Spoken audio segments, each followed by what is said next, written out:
මේ වෙලාව තමයි මේ ආණ්ඩුවේ ලිට්මස් පරීක්ෂාව කරන අවස්ථාව. ආණ්ඩුව නියමිත ක්‍රියාමාර්ග ගත්තේ නැහැ කියන එක සමස්ත සමාජය දවස් අන්තිමට පිළිගන්න සිද්ධ වුණා. මේ යුද්ධයට යනවයි කියන එක 100%ක් ස්ථිරව පැවතුණා. මේ සහ ඉරානයේ ප්‍රසිද්ධිය නිවේදනය කරලා තිබ්බා චීනය කලාපීය රටවල් විශාල වශයෙන් තෙල් ඒක රාශී කරා. මේ ලෝකයේ තියෙන ප්‍රධාන රටවල් විශාල වශයෙන් ආහාර ගබඩා කරා. එහෙමනම් අපි සූදානම් වුණාද කියන ප්‍රශ්නේ නැවත වතාවක් මහ ජනතාවට ඇති තියෙනවා. අද වෙනකුත් මේ කිව්වහර ක්‍රමයේ තියෙන ප්‍රශ්න විසඳ ගන්න බැරි වෙලා තියෙනවා. හරි දේ හරි කියන්න අපි බයත් නැහැ. වැරදි දේ වැරදි කියන්න අපි බයත් නැහැ. හැබැයි අපිටත් මෙතන හොඳ අවස්ථාවක් තියෙනවා. ඒතර අපේ තානාපති අංශ මේකට මැදිහත් වුණාද? මේ වෙලාවේ විශාල ධනස්කන්ධයක් අපේ රටට ඇද ගන්න පුළුවන් අවස්ථාවක් තියෙනවා. දැම්ම මේ යම් සීමා කිරීම ගත්තොත් කුඩා වේදනාවකින් ලොකු වේදනාවක් විඳින්න තියෙන එක නැති කරගන්න පුළුවන් වෙයි. සමහරක් භෝග තියෙනවා මාස දෙකෙන් තුනෙන් අස්සන්න ගන්න පුළුවන්. බෑ අද හරි පටන් ගන්න වෙනවා මේ ටික ගිහිල්ලා. මේක මේ ඔක්කොම උනාට පස්සේ කරලා වැඩක් නැහැ. මේ ප්‍රශ්නේ ඉවර වෙනකොට අපි ඉවර වෙන්න ඕනේ අපි හිටපු තැනින් පල්ලෙහාට වැටලා නෙවෙයි. අඩුම ගානේ අපි හිටපු තැන රැඳෙන්න ඕනේ. නේද? ශ්‍රී ලංකා ජනතා පක්ෂය ඔය සාම්ප්‍රදායික විපක්ෂ දේශපාලනේ නැහැ. අපි ආණ්ඩුවේ හිටියත් විපක්ෂයේ හිටියත් අපි හැමතිස්සෙම මූලිකත්වයේ දීලා කටයුතු කරන්නේ රට වෙනුවෙන්. සුබ උදෑසනක් වේවා. මම සභාපති ශ්‍රී ලංකා ජනතා පක්ෂය බුද්ධික ප්‍රසන්න. අද අපි ශ්‍රී ලංකා ජනතා පක්ෂය හැටියට මේ මාධ්‍ය සාකච්ඡාව කැඳවන්නේ රටේ උද්ගත වෙලා තියෙන සමස්ත මහ ජනතාවට බලපාන මේ වර්තමාන තත්ත්වය පිළිබඳ ජනතාව දැනුවත් කරන්න සහ රජයට යම් කාරණා පිළිබඳ මතක් කරලා දෙන්න. ප්‍රථමයෙන්ම අපි සඳහන් කරන්න කැමති මේ රජය පත් වෙලා මේ වෙනකොට අවුරුදු 1කමාරකට වැඩි අවුරුදු 2කට ආසන්න වෙමින් පවතින අමතික්මනින්. එතකොට මේ වෙලාව තමයි මේ ආණ්ඩුවේ ලිට්මස් පරීක්ෂාව කරන අවස්ථාව. අපි දන්නවා මීට කලින් මාස කිහිපයකට කලින් ආණ්ඩුව දැඩි අභියෝගයකට මුහුණ දුන්නා. ඒ තමයි දිත්වා ස්වභාවික ව්‍යසනය. ඒ ව්‍යසනයේ යටතේදී ආණ්ඩුවේ ලිට්මස් පරීක්ෂාව ෆේල් වෙනවා. එහෙම නැත්නම් අසාර්ථක වෙනවා. මොකද කාලගුණාංශ දිගින් දිගට දැනුවත් කරලා තිබ්බා විශාල හානියක් වෙන්න පුළුවන් කියලා. ආණ්ඩුව නියමිත ක්‍රියාමාර්ග ගත්තේ නැහැ කියන එක සමස්ත සමාජය දවස් අන්තිමට පිළිගන්න සිද්ධ වුණා. වෙයින් අනුතුරුව රජය ක්‍රියාමාර්ග ගත්තේ මේ ව්‍යසනයෙන් පස්සේ සහනදීම් ආදී කටයුතු කරමින්. එතකොට ඒ වගේම කාරණාවක් තමයි මේ මොහොතේ උදා වෙලා තියෙන්නේ. අපි දන්නවා ජනවාරි මාසයේ මැද වෙනකොට මේ ගල්ෆ් කලාපයේ ප්‍රශ්නය ඇමරිකානු නාවික හමුදාවේ ඒගොල්ලන්ගේ නාවික හමුදා යාත්‍රා බලගෙන ගල්ෆ් මුහුදු කලාපයට අරගෙන එනවා. එතකොට ඒ සාපේක්ෂව ඉරානයේ ඇතුළු අනිත් රටවල් තමුන්ගේ තෙල් අපනයනය 3 ගුණයකින් වැඩි කරනවා. මේ ප්‍රධාන ගැනුම්කරුවා වුණේ චීනය ඉරානයෙන් තෙල් අපනයන කරනකොට දවසකට තෙල් අපනයනය කරන ප්‍රමාණය 3 ගුණයකින් වැඩි කරනවා. ඒ ගැනුම්කරුවා වුණේ චීනය කලාපීය රටවල් විශාල වශයෙන් තෙල් ඒක රාශී කරා. ඊට පස්සේ ගත්තොත් මේ ලෝකයේ තියෙන ප්‍රධාන රටවල් විශාල වශයෙන් ආහාර ගබඩා කරා. ඉන්දියාව සහ අනිත් රටවල් ආහාර ගබඩා කරා. මේක මේ දවසක් දෙකක් ඇතුළත කරපු කතාවක් නෙමෙයි. මේක මාස ගාණක් අවුරුද්දක් විතර ඇතුළත කාලය තුල මේ සියලු සිද්ධාමි සිද්ධ වීම පැවතුණා. එතකොට අපි රටක් හැටියට රජයක් හැටියට මේ ලෝකයේ සිදුවෙන සියලුම ක්‍රියාමාර්ග දිහා බලාගෙන අපි අරගෙන තියෙන තීරණය මොකද්ද? මේ යුද්ධයට යනවයි කියන එක 100%ක් ස්ථිරව පැවතුණා. සහ ලෝකයේ යුද විශේෂඥයෝ සහ ඉරානයේ ප්‍රසිද්ධිය නිවේදනය කරලා තිබ්බා අපිට ප්‍රහාරයක් එල්ල කරොත් ඇමරිකාව සහ ඊශ්‍රායලයේ පාර්ශව අපි පැහැදිලිවම ඒගොල්ලන්ගේ වෝ ඇසෙට් එක එහෙම නැත්නම් යුද්ධෝපකරණ ක්‍රියාත්මක වන ගල්ෆ් කලාපයේ රටවල් වලට නැවත ප්‍රතිප්‍රහාර එල්ල කරනවායි කියන පණිවිඩය ඉරානයේ පැහැදිලිව දීලා තිබ්බා. සහ හෝමස් සමුද්‍ර පන්දියේ වසනවායි කියන පණිවිඩය පැහැදිලිවම දීලා තිබ්බා. එතකොට දැඩි අවධානමක් තිබුණා. ඒ අවධානමේ කරුණු සමාජයේ මත තිබුණා. එහෙමනම් අපි සූදානම් වුණාද කියන ප්‍රශ්නේ නැවත වතාවක් මහ ජනතාවට ඇති වෙලා තියෙනවා. අපි රජයක් හැටියට, අපි රටක් හැටියට, ජනතාවක් හැටියට අපි සූදානම් වුණාද මේ ප්‍රශ්නෙට මුහුණ දෙන්න. මොකද අපි දැක්කා මේ QR ක්‍රමය හඳුන්වා දෙනකොට අද වෙනකුත් මේ QR ක්‍රමයේ තියෙන ප්‍රශ්න විසඳ ගන්න බැරි වෙලා තියෙනවා. එතකොට මේක සති ගානකට කලින් මේව විසඳලා අදට අරන් එන තිබ්බ ප්‍රශ්න. මේ වෙනකොට රජය යම් සාධනීය පියවර ගන්නවා. අපිට ශ්‍රී ලංකා ජනතා පක්ෂය හැටියට අපි විපක්ෂයේ දේශපාලනය කරාට අපි රට ගැන හිතලා දේශපාලනය කරන්නේ.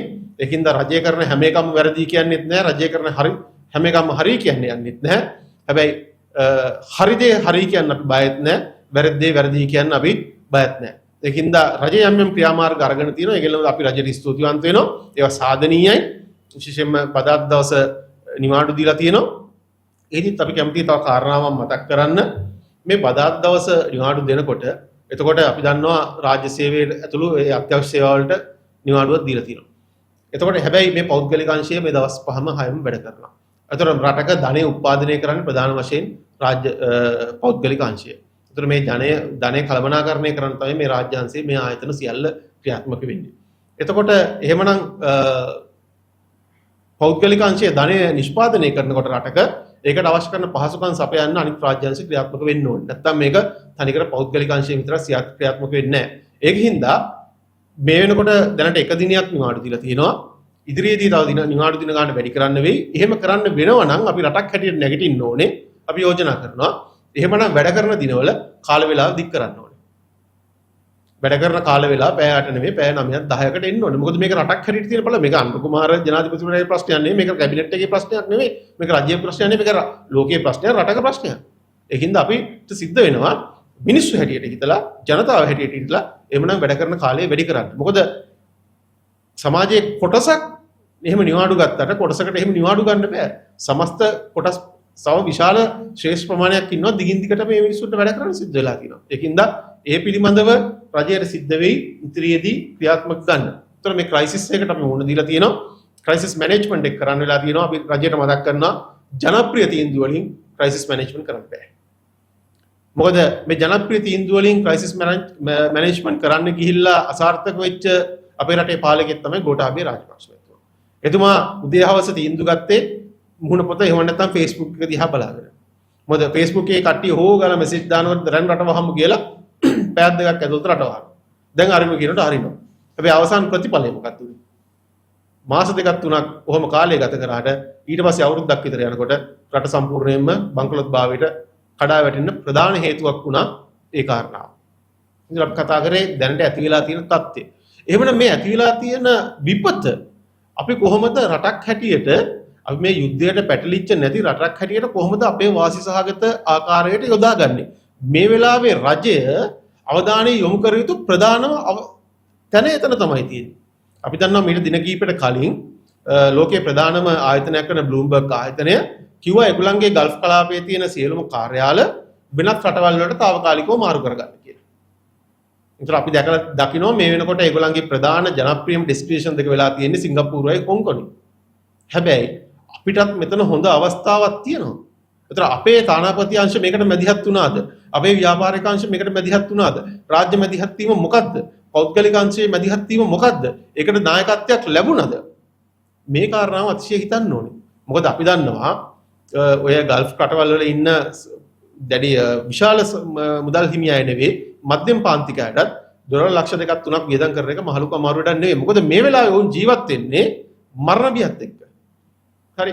එතකොට මෙහි ලංකාව වගේ රටකට ඇවිල්ලා ඒගොල්ලන්ට ඇපාර්ට්මන්ට් එකක් ගන්න ඩොලර් ලක්ෂ 2ක් 2කමාරක් වියදම් වෙන්නේ. ඒතර අපි දන්නවා ඩොලර් ලක්ෂ 2ක් දෙනකොට අපිට උන්ට తాවකාලික පුරවැසිභාවයක් දෙන්න පුළුවන්.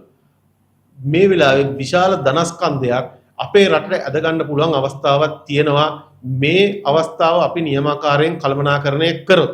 ඒකින්ද රජය තාමත් ඉක්මනින් මේ තෙල් පෝලිං තියෙනවා මේ ඔක්කොම තියෙනවා ඒ ඔක්කොම හරි. හැබැයි රජයේ තව කණ්ඩායමක් මේ සම්බන්ධයෙන් වැඩ කළ යුතුමයි. අපි දන්නවා මේ රජය ආවේ බුද්ධිමතුන් ඉන්නවා කියලා. ඒ බුද්ධිමතුන්ට මන් තේරෙන්නේ ඇයි මේවා කලින් දකින්න බැරි කියලා. එතන මේවා දැකලා වැඩ කරන්න මේ වෙනකොට අපි දන්නවා විශාල ප්‍රමාණයක් මේ ගල්ෆ් කලාපේ රටවල ඉන්න යම් මුදල් තියෙන අය මේ කලාප මේ දවස්වල ඒ රටවල වැඩ කරන්නේ නැහැ. ඒකින්ද සංචාර සඳහා මාලදිවෙන්න තෝරගෙන තියෙනවා. ඒතර මේ මාලදිවෙන්න ප්‍රයිවට් ජෙට්ස් වලින් මේ සම්පූර්ණයෙන් පිරමින් පවතිනවා. හැබැයි අපේ ලංකාවේ ඊට වඩා අවස්ථා ඕන තරම් තියෙනවා. මාලදිවෙන්ට ගිහිල්ලා මුහුදායිනේ සතිය මාසයක් දෙකක් ඉන්නවට වඩා ලංකාවට ආවොත් මේ සංචාරකයෙකුට මේ සියලුම ක්ලයිමේට්ස් ටික මේ සියලුම දේශගුණික කාලගුණික තත්ත්වයන් ටික මුහුණ දෙන්න පුළුවන් පැය 3-4ක ගමනාන්ත වෙනසක් තුල. ඉතින් ඒකින්ද රජයට මේ වෙලාවේ වෙනම ටාස්ක් ෆෝස් එකක් අපි යෝජනා කරනවා ප්‍රෙසිඩෙන්ෂල් ටාස්ක් ෆෝස් එකක් හදන්න මේ වෙලාවේ කොහොමද මේ අපිට තියෙන අවස්ථාව මගහැර ගන්න නැතුව ලංකාව තුළට මේ අවස්ථාව අරගෙන එන්න කියලා. ඒකට මොහොතක්වත් පරක් වෙන්නේ නැතුව තප්පරයක්වත් පරක් වෙන්නේ නැතුව රජය ක්‍රියාත්මක වෙන්න ඕනේ කියලා යෝජනාව අපි ශ්‍රී ලංකා ජනතා පක්ෂයේ හැටියට මතක් කරනවා. අවසාන වශයෙන් කියන්න ඕනේ අපි දන්නවා මේ වෙනකොට ඊයේ දිනේක තත්ත්වය ගත්තාම අද උදේ වෙනක තත්ත්වය ගත්තාම යුද්ධ තත්ත්වය ඉතාමත් බැරෑරුම් තත්ත්වයකට ගිහිල්ලා තියෙනවා.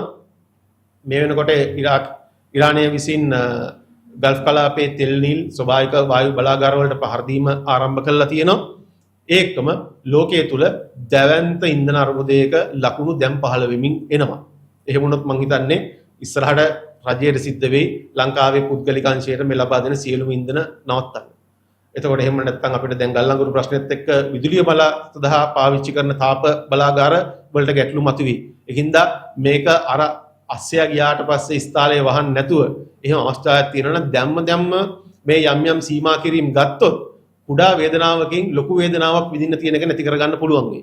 ඉතින් ඒකින්ද අපි යෝජනා කරනවා ඔබතුමාලාගේ රජය අසාර්ථක වුණා දිත්තක් වුණා සොලිකුණාට වෙදී ඒකින්ද මේ ලිට්මස් පරීක්ෂාව අසාර්ථක වෙන්න එපා. ඔබතුමාලා අසාර්ථක වුණොත් අසාර්ථක වෙන්නේ ඔබතුමාලා නෙමෙයි අසාර්ථක වෙන්නේ මේ රට අසාර්ථක වෙන්නේ මේ ජනතාව. ඒකින්ද අපි යෝජනා කරනවා දැම්ම ඒ ගන්න තියෙන තීන්දුව ගන්න නැව් ගමනාගමනය බාධා ඇති වෙනකොට ඉදිරියේදී අපිට පොහොර ප්‍රශ්නයක් ඇතිවෙන්න පුළුවන් වෙයි. අපේ ලේකම් අජිත් මැතිතුමා කිව්වා වගේ ඉදිරියට එන ආහාර ප්‍රශ්නෙට මුහුණ දෙන්නේ කොහොමද අපි? මේ පිළිබඳ දැඩි තීන්දුව ඉක්මනට ගන්න වෙයි. මේ වෙලාවේ අපිට අපේ ජලාශවල වතුර තියෙනවා නම් අපේ හිස් ඉඩම් තියෙනවා නම් කොහොමද ඉතා ඉක්මනින් අපි කඩිනම් මේ වගා සංග්‍රහයක් ආරම්භ කරන්නේ? මාස් දෙකක් සමහරක් භෝග තියෙනවා මාස් දෙකෙන් තුනෙන් අස්සන්න ගන්න පුළුවන්. බෑ අදහරි පටන් ගන්න වෙනවා මේ ටික ගිහිල්ලා. මේක මේ ඔක්කොම උනාට පස්සේ කරලා වැඩක් නැහැ. අවසාන වශයෙන් කියන්න තියෙන්නේ මේ ඔක්කොම උනාට පස්සේ කරන්න ගියොත් ඔබතුමාලගේ රජයට නමක් වැටෙයි NPP කියන එක no proper planning කියලා. ඒක අපිට කියන්නේ. දැන් මේ රජයේ විශේෂ විවාදයක් ප්‍රකාශ කරලා මදාදා පිළිගන්න.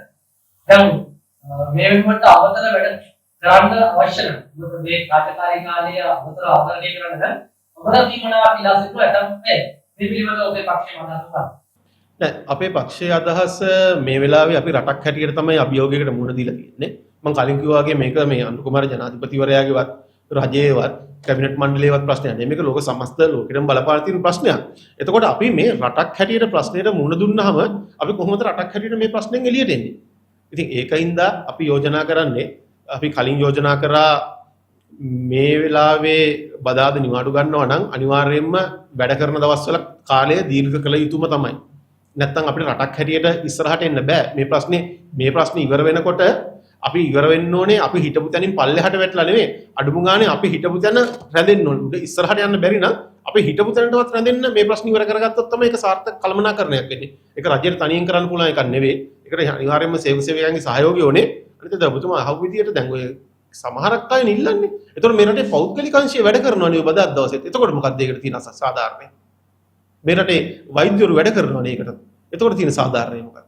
ඒකින්ද අපි යෝජනා කරනවා නිවාඩු දෙනවා නම් අඩුම ගානේ වැඩ කරන අනිත් වැඩ කරන දවස්වල කාලය අඩුම ගානේ පැයක් එකමාරක් වැඩි කරන්න කියලා. ඒක රටක් හැටියට අපි මේ වෙලාවේ කැපකිරීමක් කරන්න වෙනවා. මේක එතනින් එළියට එන්න. සහ බදාදා දවස නිවාඩු කියලා සමහර කියනවා ඉරිදා නිවාඩු මේ සඳ නිවාඩු දුන්නා නම් හොඳයි කියලා. රටක් හැටියට එහෙම කරන්න බෑ.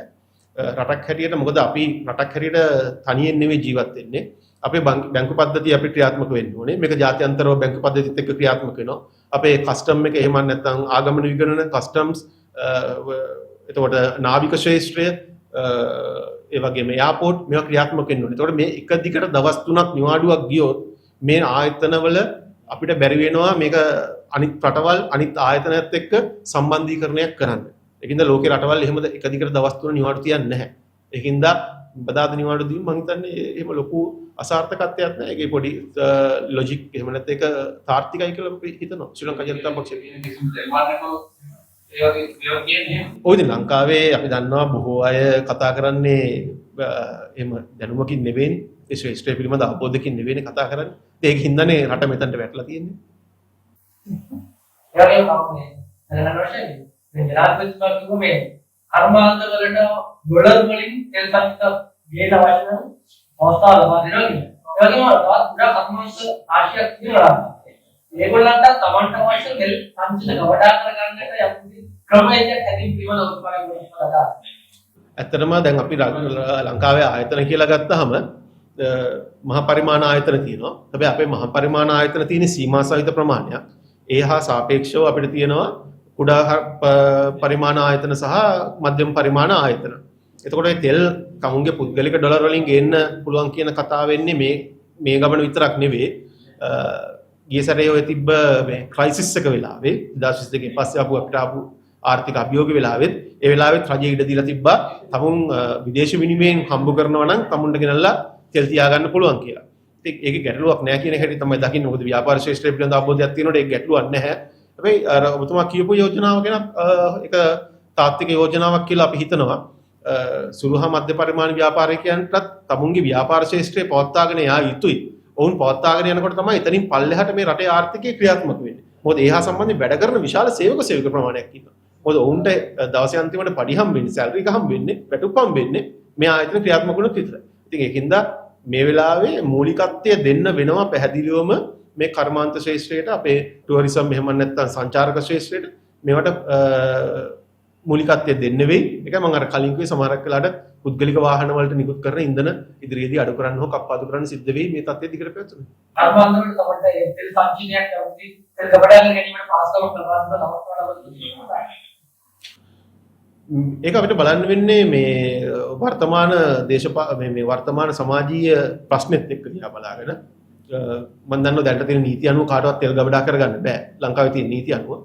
නමුත් මේ වෙලාවේ තියෙන තත්ත්වය තුල මේ ආයතන පවත්වාගෙන යාම ගැන රජයට දැඩි අවධානයක් යොමු කරන්න සිද්ධ වෙනවා. මේ කියන ලංකාවේ තෙල් 170ක් පරිපූර්ණ කරන්නේ 130ක් පිට මේ 36 ඒ පරතරය එතන ඔය ගණනය කිරීම එන්නේ කොහොමද කියලා ප්‍රශ්නයක් තියෙනවා. ඔය කතාව අපි දකින්නේ ශ්‍රී ලංකා ජනතා පක්ෂය හැටියට ඔය සමාජ වෛරය ඇති කිරීමේ ප්‍රශ්නයක්. ඔය කතාව ඇති වුණොත් නැවතත් මිනිස්සු පාරට බහැලා ගහ ගන්න පටන් ගනී. ඒකින්ද රටක් හැටියට මේ වෙලාවේ සුසු දෙයක් නෙවෙයි. ඕක තමයි සාම්ප්‍රදායික විපක්ෂ දේශපාලනය. ඒකින්ද ශ්‍රී ලංකා ජනතා පක්ෂය ඔය සාම්ප්‍රදායික විපක්ෂ දේශපාලනය නැහැ. අපි ආණ්ඩුවේ හිටියත් විපක්ෂයේ හිටියත් අපි හැමතිස්සෙම මූලිකත්වයේ දීලා කටයුතු කරන්නේ රට වෙනුවෙන්. ඒකින්ද මම දන්නේ ඕක කවුද දත්ත හැදුවේ කියලා. ඒක එහෙම ප්‍රායෝගිකව වෙන්න පුළුවන්ද කියලා ගැටලුවක් තියෙනවා.